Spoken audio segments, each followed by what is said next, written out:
Good morning class 9th। आज हम प्रश्नावली 9.3 का क्वेश्चन नंबर 5 देख रहे हैं, जिसमें आपसे कहा है DEF क्रमशः त्रिभुज की भुजाओं त्रिभुज ABC की भुजाओं BC CA और AB के मध्य बिंदु क्रमशः का आता तो हमें इसी क्रम से इसमें लेने पड़ेंगे।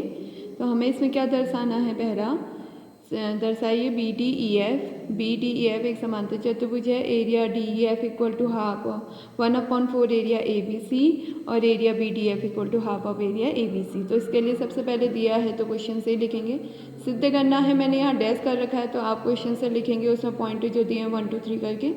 अब देखिए, हमने मध्य बिंदु प्रमेय पढ़ा था कि यदि किसी त्रिभुज की दो भुजाओं के मध्य बिंदुओं को मिलाने वाला रेखाखंड तीसरी भुजा के समांतर और उसके हाफ के बराबर होता है तो उसको हम यूज़ कर रहे हैं मध्य बिंदु प्रमेय का। यहाँ पर हमने कहा कि त्रिभुज ABC में E तथा F क्रमशः भुजाओं AC और AB के मध्य बिंदु हैं, इसलिए मध्य बिंदु प्रमेय से जो EF है वो हाफ ऑफ BC होगा और EF होगा जो BC के क्या होगा, समांतर मध्य बिंदु प्रमेय। अब क्योंकि हमें पता है कि D भुजा BC का मध्य बिंदु है तो ये जो BD है वो DC के बराबर होगा और ये छोटी भुजा पूरी भुजा की आधी होगी। तो हमने यहाँ पर BC की जगह यहाँ पर तो समांतर में DC रख दिया। हाफ ऑफ BC क्या हो जाएगा, BD, क्योंकि D भुजा का मध्य बिंदु है। ये बहुत बार समझा दिया है कि अगर ये किसी भुजा का मध्य बिंदु है तो छोटा वाला भाग पूरी भुजा का आधा होता है।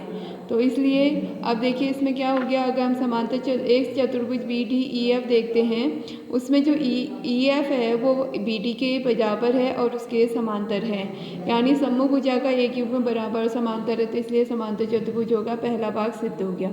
इसी प्रकार अब आपके तो ये होंगे चतुर्भुज DCEF भी एक समांतर चतुर्भुज होगा, चतुर्भुज AEDF भी एक समांतर चतुर्भुज होगा। उसके बाद सेकंड हमने सिद्ध करना है area DEF equal to 1/4 area ABC। जैसा कि हमने इसमें एक चीज़ पढ़ा था कि जो समांतर चतुर्भुज के विकर्ण होते हैं, क्वेश्चन सिद्ध किया था, उसके जो विकर्ण होते हैं उन्हें चार बराबर क्षेत्रफल वाले त्रिभुजों में विभाजित करते हैं जब हम दो विकर्ण खींचते हैं। अगर हम एक ही विकर्ण खींचते हैं तो वो समांतर चतुर्भुज को दो बराबर क्षेत्रफल वाले त्रिभुजों में विभाजित कर देता है। तो इसमें देखिए हम सेकंड वाले में कैसे करेंगे, क्योंकि BDEF एक समांतर चतुर्भुज है जिसका विकर्ण DF है, तो इसलिए area BDEF equal to area DEF, क्योंकि विकर्ण चतुर्भुज को दो बराबर क्षेत्रफल वाले त्रिभुजों में विभाजित करता है। ठीक है। इसी प्रकार समांतर चतुर्भुज DCEF में DE विकर्ण है तो area DCE equal to area DEF। ऐसे ही आपका समांतर चतुर्भुज AEDF में EF विकर्ण है तो दोनों के एरिया इक्वल, यानी area AEF equal to area DEF।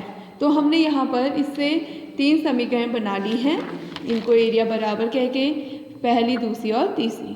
अब इसमें मैंने आपको एक बार पहले भी सिखाया था कि अगर हमारे पास पूरा एक त्रिभुज है, अगर पूरा यहाँ पर हमारे पास एक त्रिभुज है तो ये त्रिभुज यहाँ पर 4 छोटे त्रिभुजों में विभाजित है, 1 2 3 और 4। तो इस त्रिभुज का क्षेत्रफल बराबर होगा पहले त्रिभुज का क्षेत्रफल प्लस दूसरे त्रिभुज का क्षेत्रफल प्लस तीसरे त्रिभुज का क्षेत्रफल प्लस चौथे त्रिभुज का क्षेत्रफल। तो उसको मैंने यहाँ पर प्लस करके लिख दिया है। अब समीकरण 1 से हमने एरिया BDF की जगह एरिया DEF रखा, 2 का यूज़ किया, उसकी जगह DEF रखा क्योंकि आंसर में हमने DEF लाना था, तीसरे का यूज़ करके हमने उसकी जगह DEF रखा, चौथा ऐसे की ऐसी है। अभी कितनी बार आ रहे हैं आपके, 4 बार आ रहे हैं, यानी 4 एरिया DEF। तो इसलिए एरिया DEF इक्वल टू जाएगा 1/4 एरिया ABC।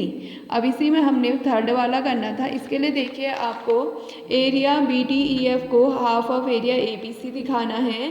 तो इसके लिए अभी हमने कहा था कि एरिया समांतर चतुर्भुज BDEF में एरिया जो आपका BDF है उसमें ये दोनों एरिया क्या है, इक्वल हैं। तो हम इस समांतर चतुर्भुज के क्षेत्रफल को क्या लिख सकते हैं, area BDF plus area DEF लिख सकते हैं। दो त्रिभुजों में विभाजित हो रहा तो उसे हमने प्लस में लिख दिया, क्योंकि हमें यहाँ पर एरिया DEF पता है 1/4 ABC है, तो इन दोनों के क्षेत्रफल बराबर थे। तो मैंने BDEF की जगह समीकरण 1 से एरिया DEF लिखा, यहाँ पर समीकरण 1 का यूज़ किया प्लस एरिया DEF, तो ये हो गया ट्वाइस एरिया DEF, और DEF अभी हमने सिद्ध किया 1/4 AB से, सेकंड का प्रयोग करके, इससे हमारा थर्ड पार्ट भी सिद्ध हो गया।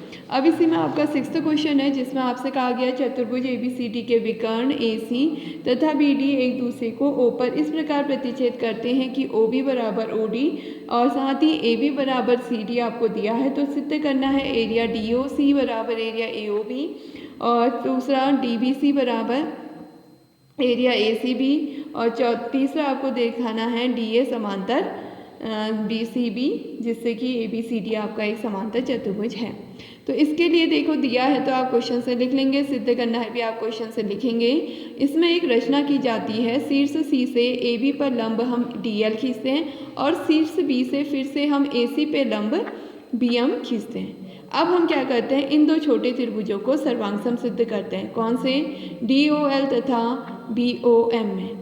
तो त्रिभुज DOL में तथा BOM में क्योंकि हमने लंब खींचा है तो ये कौन सा कोण होगा? 90 AB 90, यानी पहला हो गया DLO बराबर BMO 90।